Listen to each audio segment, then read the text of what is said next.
16 বছর পর আজ আমি একটা বাড়ির সামনে দাঁড়িয়ে আছি। হ্যাঁ, বাড়িটা আমার নিজের বাবার বাড়ি। আপনারা ভাবছেন তো নিজের বাবার বাড়িতে কেউ 16 বছর বাদে বাড়ির সামনে দাঁড়িয়ে আছে, কিন্তু কেন? তাহলে আসেন ঘটনাটা একটু বলি, পুরোটা গল্পের মাঝে জেনে নিতে পারবেন। আমি আদিব আল ইহসান, আমরা দুই ভাই ও এক বোন। আমি মেজো, ভাইয়া বড় আর ছোট বোন আরিশফা। বাবা এই শহরের নামকরা বিজনেসম্যান আফজাল আল ইমরান। মা একটা সরকারি কলেজের প্রিন্সিপাল। মায়ের পেশাটা শখের বসে পালন করা। ভাইয়া আশরাফ আল ইহসান আমার 3 বছরের বড় আর বোনটি আমার 4 বছরের ছোট। ভাইয়া ছোট থেকেই আমাকে খুব একটা সহ্য করতে পারে না। যেহেতু বাবা মা দুজনেই ব্যস্ত মানুষ, তাই আমরা তাদের সংস্পর্শ খুব কমই পেতাম। বাসায় সার্ভেন্টরা আমাদের দেখাশোনা করত। এর মধ্যে আমাদের খেলাধুলা বেড়ে ওঠা হতে থাকে। আর ভাইয়া নানাভাবে আমায় অবহেলা করে, যেগুলো আমার ছোট মনে অনেক খারাপ লাগতো, কিন্তু কিছু বলতাম না, সব চুপচাপ সহ্য করতাম। আমার এই চুপ করে সহ্য করাটা ভাইয়া আমার দুর্বলতা ভেবে নেয় আর বাবা মায়ের কাছ থেকে আমায় নানাভাবে বকা খাওয়াতে শুরু করে। একদিন খেলার মাঝে ছোট বোন আরু ভাইয়ার কারণে ব্যথা পায়, কিন্তু ভাইয়া বাবা মা আসার পর দোষটা আমার ঘাড়ে চাপায়।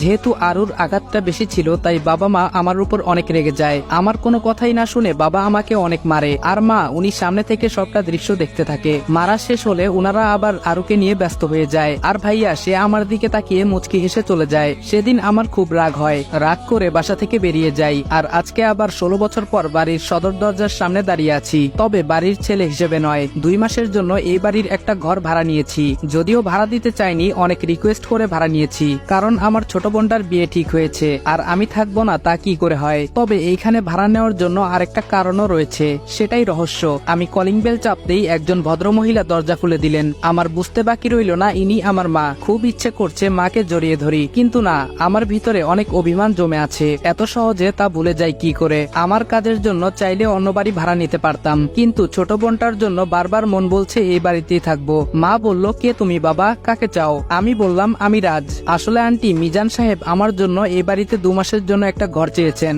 মা বলল, ও আচ্ছা, ভেতরে এসো। ভেতর থেকে একটা মেয়ে বলল, খালামণি এই ছেলেটাকে।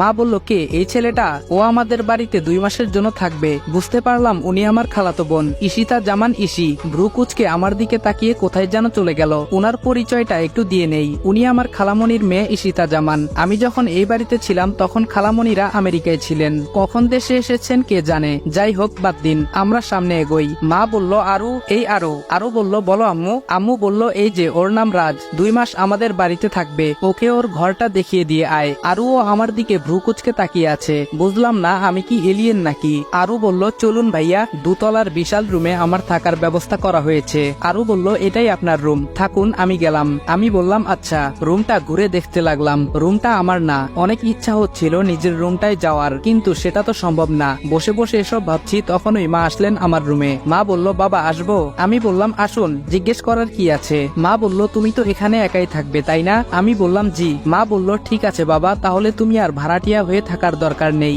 আমাদের সাথে থাকবে, কেমন? আমি বললাম, না। মা বলল, কেন বাবা? আমি বললাম, না, আমি খেতে পারবো না, আপনার কাছে কয়েকটা কথা বলতে চাই। মা বলল, হ্যাঁ বলো। আমি বললাম, আমার এই রুমে যেন কেউ প্রবেশ না করে, এই বিষয়টা আপনি সবাইকে জানিয়ে দিবেন। আর আমি শুধু এই বাড়িতে থাকবই, আমার খাওয়া নিয়ে আপনাদের চিন্তা করতে হবে না, আমি বাইরে থেকে খেয়ে আসবো। মা বলল, কিন্তু কেন বাবা? আমি বললাম, এত কিছু বলতে পারবো না, আপনি আমার কথাটা সবাইকে বলে দিবেন। মা বলল, আচ্ছা বাবা।